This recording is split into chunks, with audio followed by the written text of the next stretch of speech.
Good afternoon and welcome on this beautiful fall day. Fall has finally arrived here in the Sonoran Desert.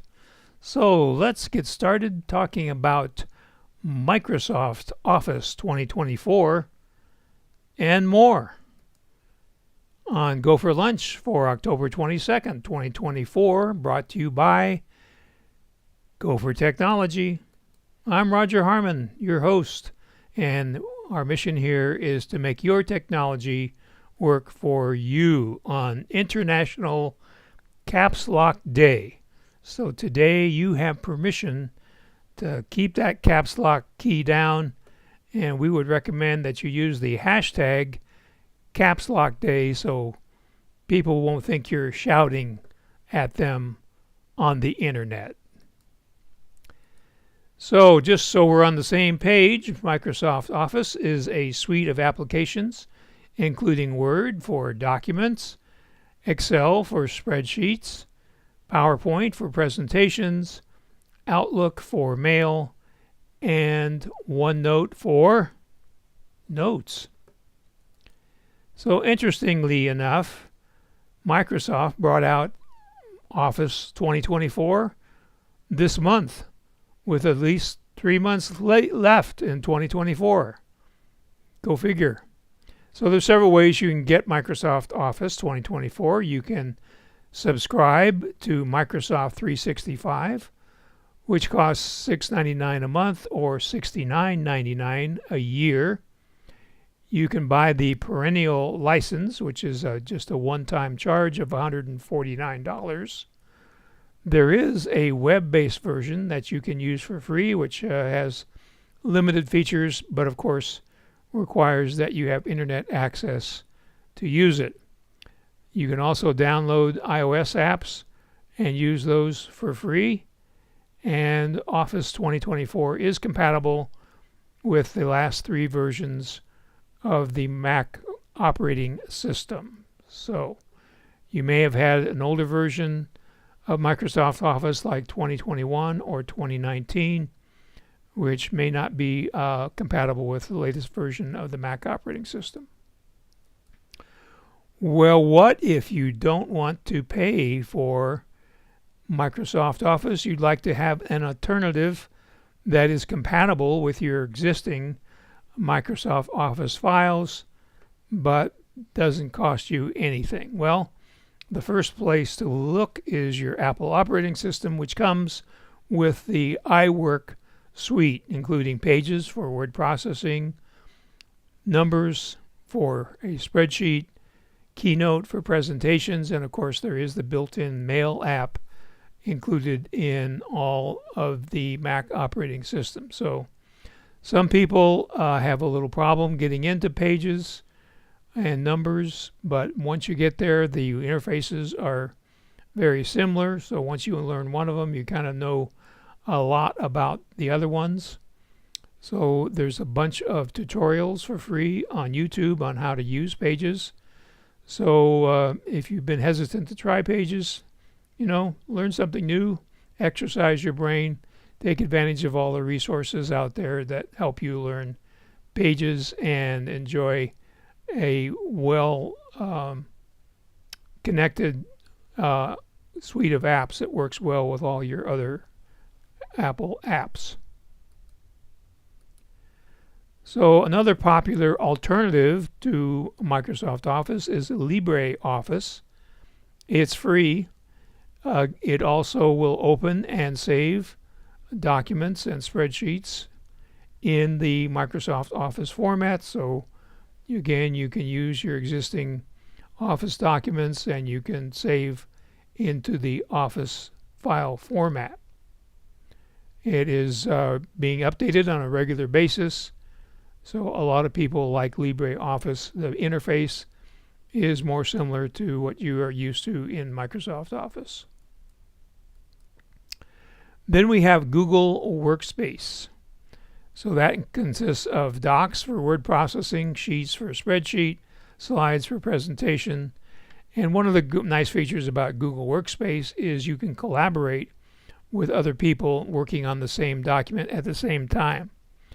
So if you need that collaboration, this is a good place to look. All you need is a Google account, which is your Gmail. If you have a Gmail address, you have a Google account, and you can take advantage of Google Workspace. Then we have SoftMaker's free Office. Well, obviously it's free. They have TextMaker, which is the word processor, PlanMaker, which is the spreadsheet, presentations, and then they have added Flexi PDF. So if you find yourself working with PDF files frequently, this might be one to consider. There is WPS Office, which has the main three different programs. They also have a PDF toolkit. So this one is seems to be well done and worth taking a look at. Again, no charge. Then we have OnlyOffice. This one also allows you to collaborate with other people. It tracks your comparisons, it highlights your edits, and you can also leave comments as to why you made an edit so your collaborators will know what you were thinking. It too has a PDF editor. Now it does cost $149, but that is for up to 10 users. So when you spread that cost across 10 users, it's $15 a month per user, which is pretty reasonable. And actually, I think that's per year, not per month. So you might want to look at OnlyOffice, and especially if you're using this in an organization or a business, then this keeps everybody on the same system and makes life easier for all involved. So that's a brief look at some alternatives, mostly free, to Microsoft Office.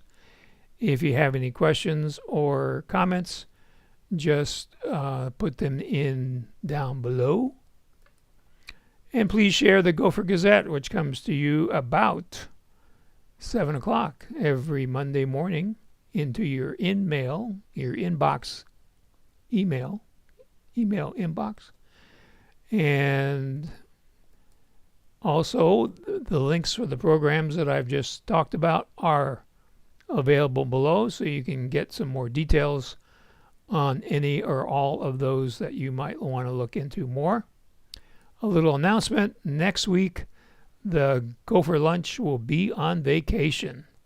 So no GoFor Lunch for next Tuesday, October 29th. We will be putting out a newsletter with a tip and another reminder that we won't be doing the YouTube live. So going to take a little break, but we will be back in 2 weeks. So thank you for the thumbs up. So let's see if you have any questions.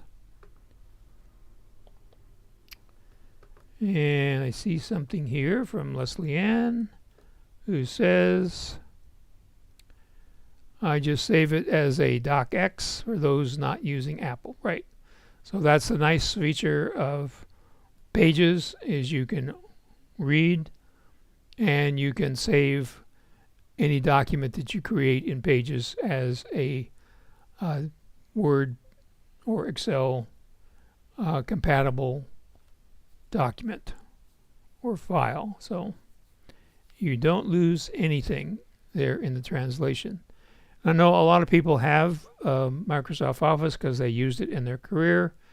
They're used to it, but chances are you may not be using a word processor as much as you used to, and that subscription maybe is not worth the cost every year, especially when there's some very nice free alternatives. So hopefully that will give you some information.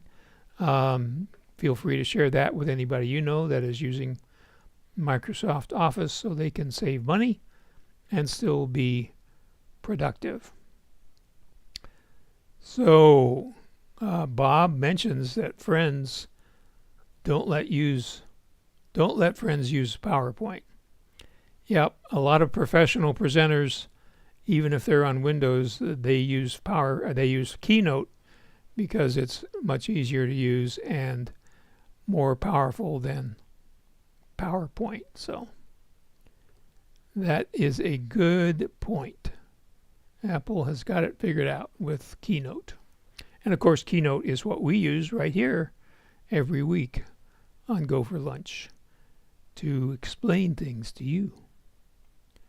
So if you think of anything later, you feel free to call me or email me. I'll certainly be answering all types of communications while I'm on vacation. So don't worry about that. And I'd be happy to help you out anytime. And those contact points are coming up right now. So have a great 2 weeks, and I'll see you back here. Take care.